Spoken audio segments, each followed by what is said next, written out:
Bonjour à tous. Lors de la précédente vidéo, je suis revenu brièvement sur le cas de Cartoon Network, une chaîne que j'ai beaucoup regardée durant mes jeunes années, quand je ne voyais pas certains de ses programmes sur d'autres chaînes. Alors que Cartoon Network Studios vient de fêter en grande pompe son anniversaire à Annecy, il paraissait logique de revenir sur différentes séries animées diffusées sur la chaîne, ainsi que ses petites sœurs. Donc si vous êtes prêts, nous sommes partis pour les années 90.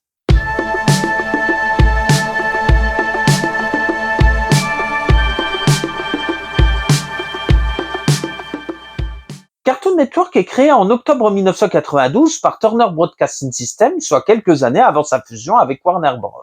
Après quelques années de cohabitation avec TNT Classic Movies, Cartoon Network obtient son canal propre sur le satellite français en septembre 1997. Lorsque la version française arrive, Cartoon Network a déjà un catalogue conséquent avec les Looney Tunes, les cartoons d'Hanna-Barbera, Tom et Jerry, les séries DC, les séries produites par Steven Spielberg et bien évidemment les premières créations maison. La première sera Space Ghost Coast to Coast, création de Mike Lazzo, un des pontes de l'empire Cartoon Network. Un cartoon sous forme de talk show où le personnage éponyme interrogeait des personnages d'Hanna-Barbera, puis des personnalités. Cartoon Network Studios est lancé dans la foulée et les différentes séries diffusées sur Cartoon Network seront divisées en 3 catégories. Les séries maison de Cartoon Network Studios, les séries achetées pour une diffusion directe et les séries diffusées précédemment sur d'autres chaînes et appartenant à Warner Bros. Ou pas. Il est bon de souligner que certains programmes originaux ou de patrimoine ont également été diffusés sur d'autres chaînes françaises. On pense à Canal+ avec sa cartoon, ou à France 3 avec la bande à Dexter ou F3X, le choc des héros. Ce qui permit à pas mal d'enfants français de découvrir Cartoon Network sans passer par le satellite, ce qui fut mon cas à une époque avant de pouvoir regarder la chaîne sur Canal Satellite à partir de 2003.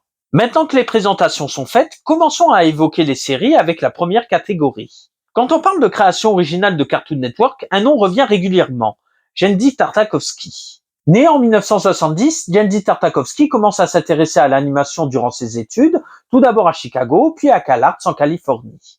Il travaille ensuite sur Batman The Animated Series, qui lui permet de découvrir comment fonctionne la production d'une série animée.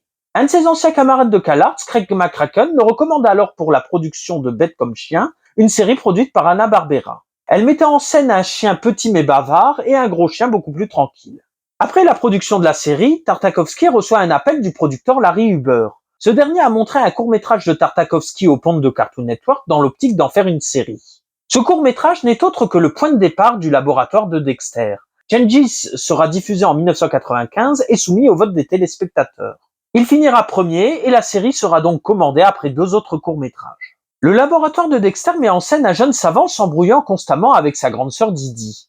Un personnage à la voix française très reconnaissable puisqu'il s'agit d'un des premiers faits d'armes de Dorothée Pousseau, actrice que vous avez aussi bien vue dans Problemos qu'entendue en tant que doubleuse régulière de Margot Robbie. Quant à Dexter, il était doublé par Marc Saez, voix régulière de Navin Andros. Les 2 premières saisons seront diffusées entre 1996 et 1998, épuisant au passage Tartakovsky. Le créateur continuera tout de même l'aventure avec le téléfilm Ego Trip, où Dexter rencontre ses futurs lui. Un téléfilm qui marque également la fin d'une époque. En effet, jusqu'à présent, Cartoon Network Studios était dépendant d'Hanna-Barbera. Désormais, le studio est lié à Warner Bros. Animation. Tartakovsky laisse ensuite sa place à Chris Savino sur les saisons produites entre 2001 et 2003. Chris Savino, que vous connaissez certainement pour être le créateur de Bienvenue chez les Loud, et qui s'est fait remarquer ces dernières années pour des cas d'harcèlement sexuel. Après avoir été aidé par Craig McCracken, c'est au tour de Tartakovsky de lui rendre l'appareil sur les Super Nanas. Après la réception tiède d'un premier court-métrage diffusé dans les mêmes conditions que Changes, un second est produit et reçoit un meilleur accueil au point que Cartoon Network lance une série. Ce qui était un projet compliqué sur le papier est finalement devenu un des plus gros phénomènes de la chaîne. Les Super Nanas imposent rapidement leur super-héroïne face à des méchants extravagants comme le singe Mojo Jojo, Gros Filou le monstre rose ou le démon Im. Les Super Nanas est aussi l'exemple type du faux ami. À l'image de Totally Spies et Cat Size, c'est une série qui s'adresse aussi bien aux filles qu'aux garçons, et ses héroïnes sont particulièrement attachantes. Des personnages qui grandissent et doivent apprendre à maîtriser leurs pouvoirs. Ce qui peut avoir de graves conséquences, comme le montre le très bon film de 2002, qui anticipe de plusieurs années les thématiques de Batman v Superman ou de Captain America Civil War, avec parfois plus de subtilité. Une série et un film qui évoquent également la monoparentalité à travers le professeur Utonium, ou les expériences faites sur les animaux avec Mojo Jojo.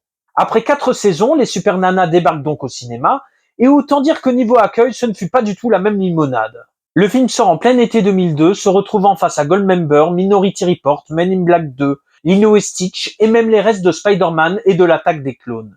Le film se plante avec 16 millions de dollars de recettes totales pour un budget de 11 millions.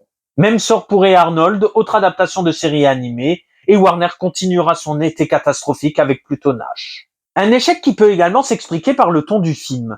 Le film peut s'avérer parfois trop radical pour un public enfantin, montrant des super-héroïnes faillibles face à des ennemis beaucoup plus violents. De même, McCracken n'a pas lésiné sur le destruction porn dans un film sortant quelques mois après le 11 septembre.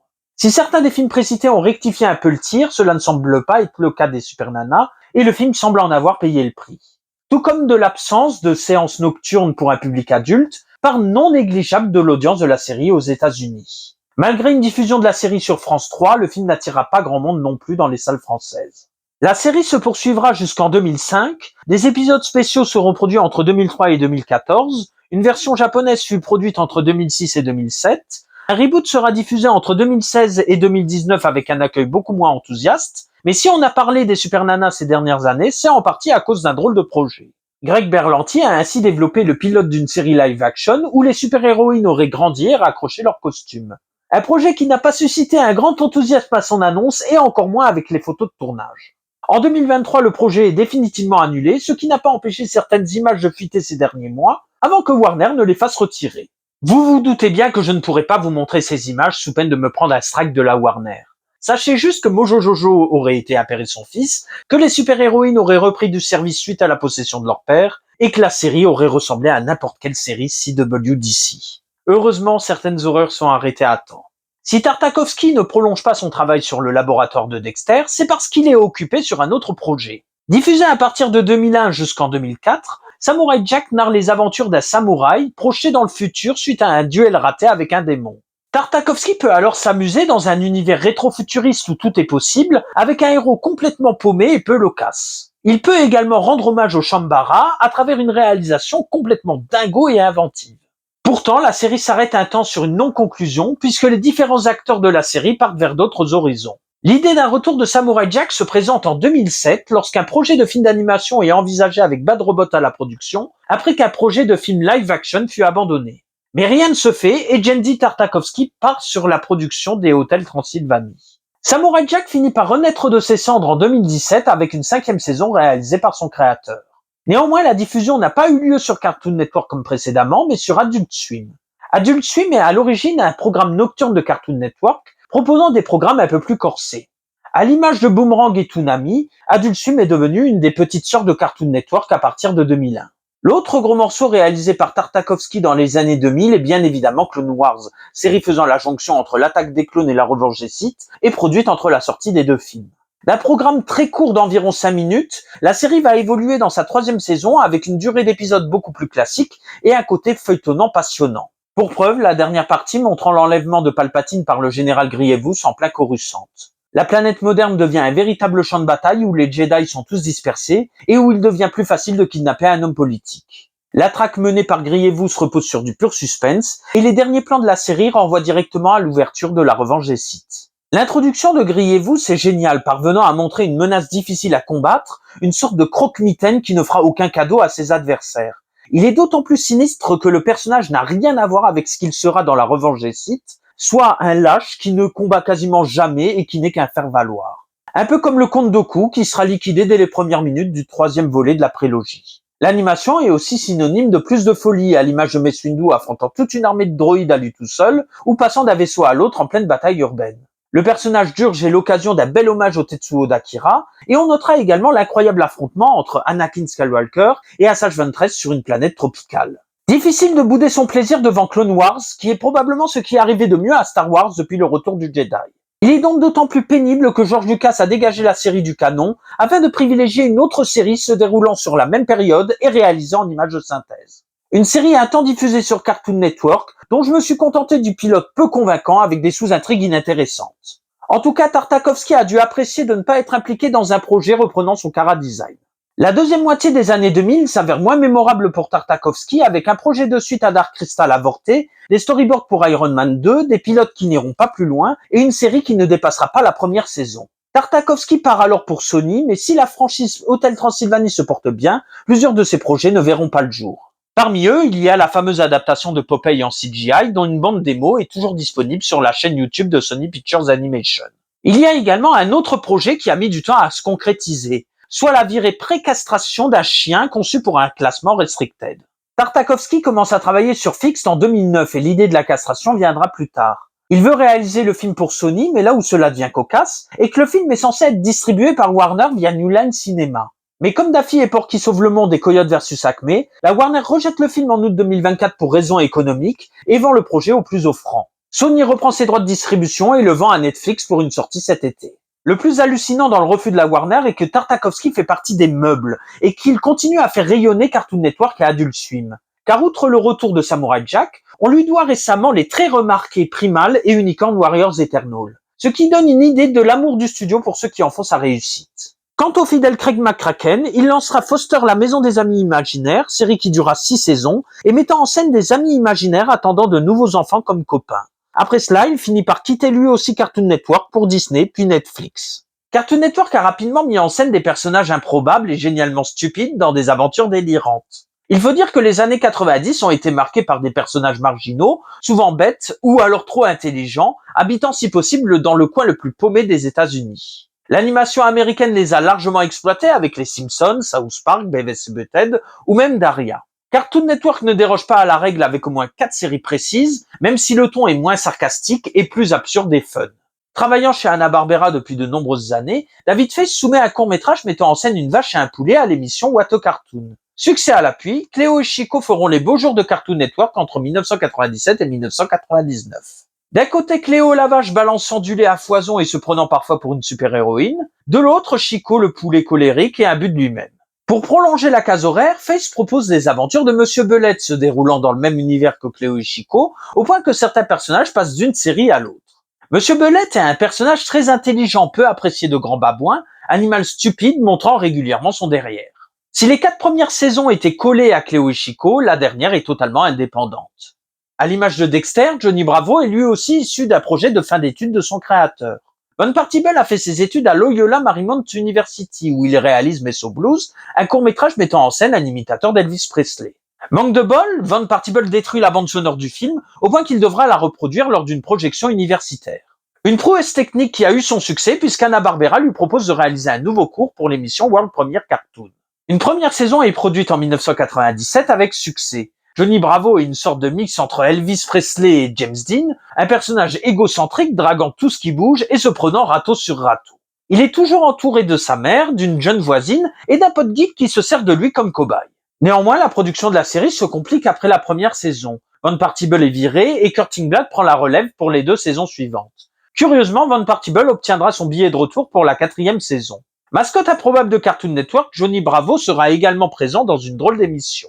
JBVO le mettait en scène en présentateur et les téléspectateurs appelaient les standards de la chaîne pour demander les séries animées qu'ils voulaient voir dans l'émission. Une émission s'est avérée particulièrement cocasse puisque Johnny a accéléré un épisode de Dragon Ball Z car il trouvait l'épisode trop long pour l'émission. Une émission qui a été produite entre 2000 et 2001 et qui a eu ses variations jusqu'en 2006. Il semblerait également qu'une adaptation live-action de Johnny Bravo devait avoir lieu dans les années 2000 avec Dwayne Johnson dans le rôle titre. Ce qui se serait avéré bien inutile puisque Dwayne Johnson a incarné des personnages similaires dans Southland Tales ou Pain and Gain.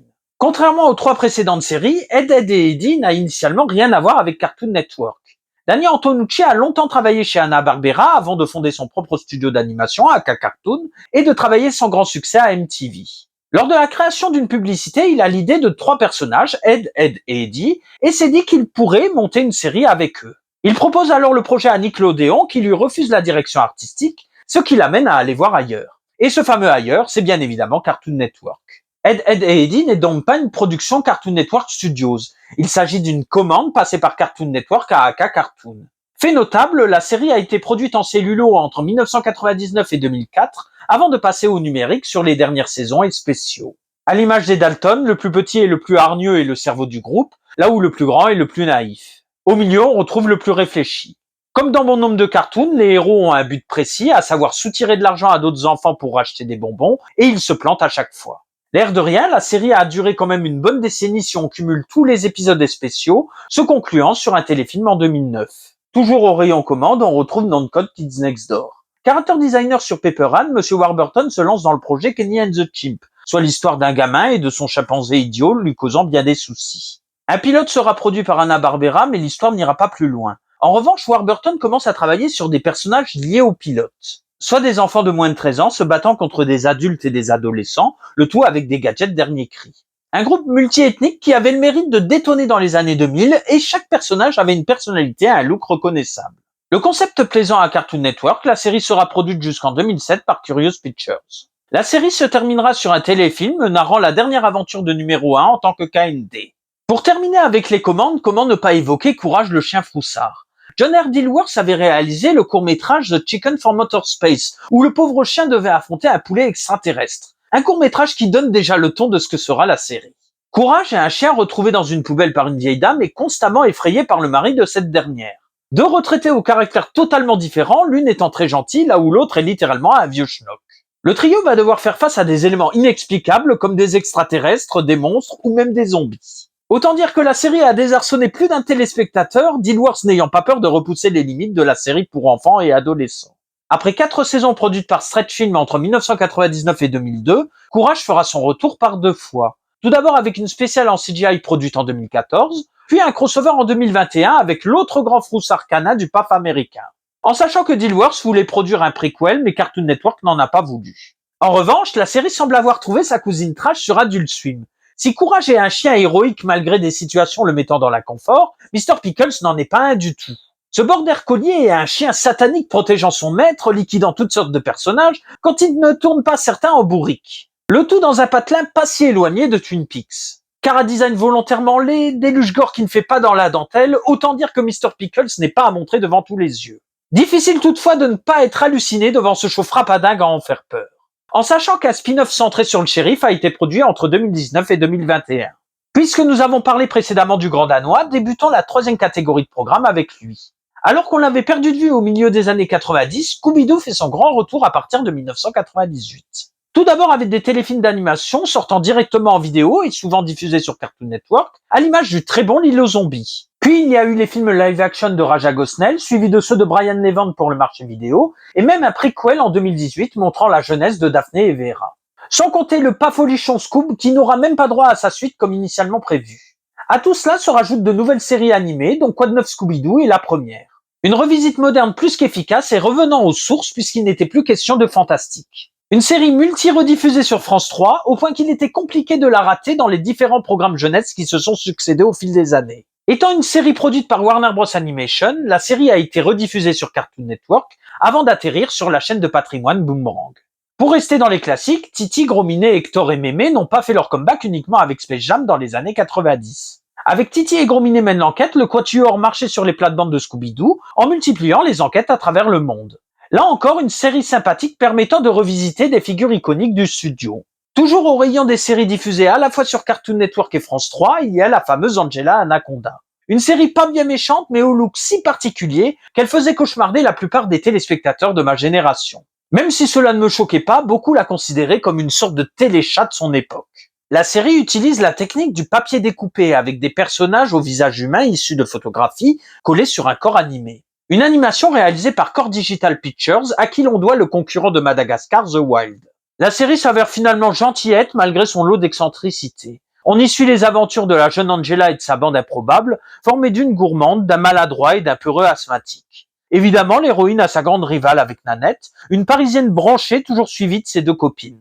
Certains se souviennent d'ailleurs que la création de Johanna Ferron et Surrose avait servi d'avant-programme à Digimon le film. C'est dire le pic de popularité du show à cette époque pour que Fox et Saban demandent un court-métrage spécialement conçu pour ce remontage ignoble. Si les séries japonaises ne manquent pas sur la chaîne mère ou Adult Swim, c'est un peu moins le cas sur Cartoon Network France. Il y a toutefois eu quelques exceptions. Ainsi, j'ai un bon souvenir de Battle Bidaman, adapté d'un manga d'Eiji Inuki. À l'image d'autres séries animées, Battle Bidaman sentait bon l'art de vendre du jouet à travers une série conçue comme une publicité géante. Après les toupies ou les cartes, c'est au tour des petits robots de s'affronter dans un tournoi, avec un héros relativement jeune et immature qui va devenir progressivement bon et humble.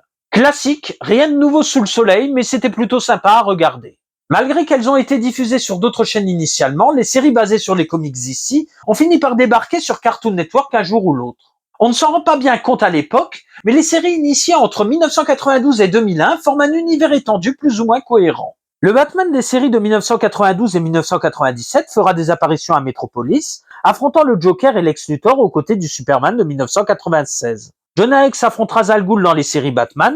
Il y a eu un crossover entre Batman Beyond et Static Shock. Superman affrontera Starro aux côtés de Terry McGinnis. La véritable conclusion de Batman Beyond se fera dans la Ligue des Justiciers. L'occasion d'apprendre que le Batman que l'on suit depuis 1992 est logiquement le même que le vieux Bruce Wayne de Batman Beyond, et que Terry est sa descendance légitime. Sans compter la présence de l'ancienne Batgirl, devenue une policière aussi impitoyable que son père. Le projet Zeta est un spin-off de Batman Beyond, le robot mimétique fugitif étant apparu précédemment dans la série.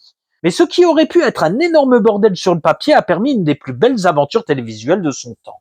On cite toujours les deux premières séries Batman des années 90, mais Batman Beyond réussissait son pari d'un Batman futuriste, évoquant les dérives de la technologie, non sans une certaine violence. Pour preuve, le film dérivé, qui ne serait probablement jamais sorti après le 11 septembre, à cause d'un grand nombre de scènes de destruction porn. Un film qui fut d'ailleurs charcuté par ses producteurs, qui le jugeaient trop violent. La version initiale est finalement commercialisée en Blu-ray désormais. En sachant qu'après une adaptation avortée de The Dark Knight Returns de Frank Miller, il fut question d'une adaptation de la série avec Boaz Yakin à la réalisation et Clint Eastwood en Bruce Wayne, les deux ayant déjà collaboré ensemble sur la relève. Paul Dini et Alan Burnett, scénaristes et producteurs du show, ont également été conviés à l'écriture du scénario. Mais Warner finit par laisser tomber en 2001, pile poil quand la série se termine. Un projet d'animation chapeauté par Yuki Demers dans le style d'Into the Spider-Verse a également été rejeté par la Warner ces dernières années. Étant enfant, je n'ai pas trop suivi la série Superman dû à mes difficultés en général avec le personnage principal. Néanmoins, le crossover suscité était absolument génial et le casting vocal au top. Ainsi, en version française, on pouvait retrouver Emmanuel Giacomi en Superman, Alain Dorval en Lex Luthor ou Véronique Augereau en Lois Lane. Ce fut un peu la même chose avec le projet Zeta qui connut pas mal de problèmes de production. Bien qu'il soit un spin-off de Batman Beyond, la Warner ne voulait pas une série aussi sombre alors que ce n'était pas du tout l'optique de ses créateurs. Ainsi, les complots du gouvernement américain et les dérives technologiques ont été gommés ou lissés dans la série. Les tensions entre le studio et le créateur du show se sont encore accentuées après le 11 septembre. Robert Goodman a fini par partir et le show s'est terminé au bout de 2 saisons. Static Shock a eu le mérite de mettre en avant un super-héros afro-américain à une époque où il y en avait très peu sur les écrans. Qui plus est, un personnage assez mineur à l'image de Blade chez Marvel.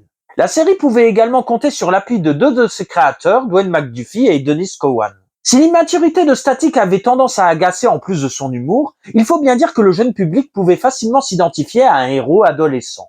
Et bien évidemment, il y a le gros morceau Justice League. Si je n'ai malheureusement pas vu la moitié de la série, elle avait le mérite de mettre en scène un énorme panel de personnages issus de DC Comics. Si vous n'aviez jamais lu un comics, la série de Paul Dini et Bruce Timm était une magnifique porte d'entrée.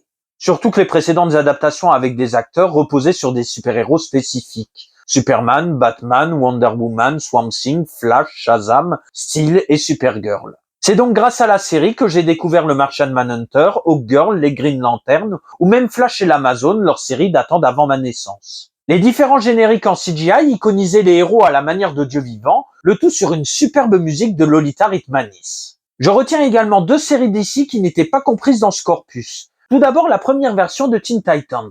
Là encore, une belle entrée en matière avec des personnages moins connus du grand public autour de Robin. La jeunesse des héros renforçait l'attachement des téléspectateurs pour eux, d'autant plus que certains ont du mal à canaliser leurs pouvoirs. C'est particulièrement le cas de Starfire et Raven qui ont des pouvoirs assez destructeurs. Cette version a duré 5 saisons avant de laisser sa place à une version plus cartoonesque à partir de 2013. Un film en sera même tiré avec Nicolas Cage incarnant une bonne fois pour toutes le fils de Krypton.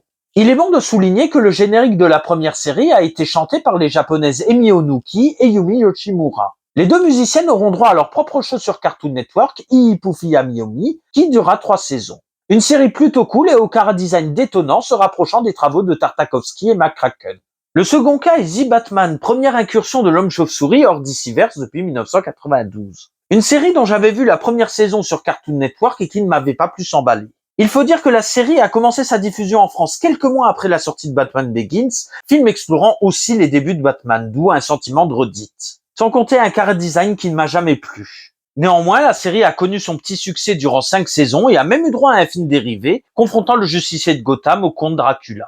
Une série Superman devait avoir lieu dans le même univers, à l'image de ce qui a été fait dans les années 90, mais cela ne s'est pas produit. Il s'agit également de la première incarnation de Batman par Adrien Antoine, le comédien l'ayant incarné plusieurs fois par la suite dans des séries, films et jeux, puisque c'est lui que vous pouvez entendre dans les jeux Arkham.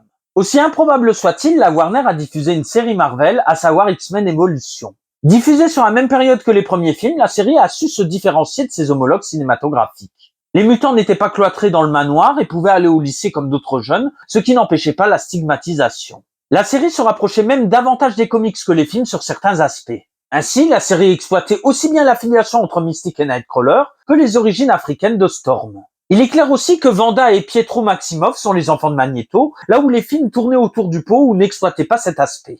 La série a créé au moins 2 personnages. Le premier est Spike, neveu d'Ororo Munro pouvant lancer des pics générés par son corps. Par la suite, d'autres personnages utiliseront son nom ou ses capacités, que ce soit dans des comics ou des films, à l'image de The Last Stand.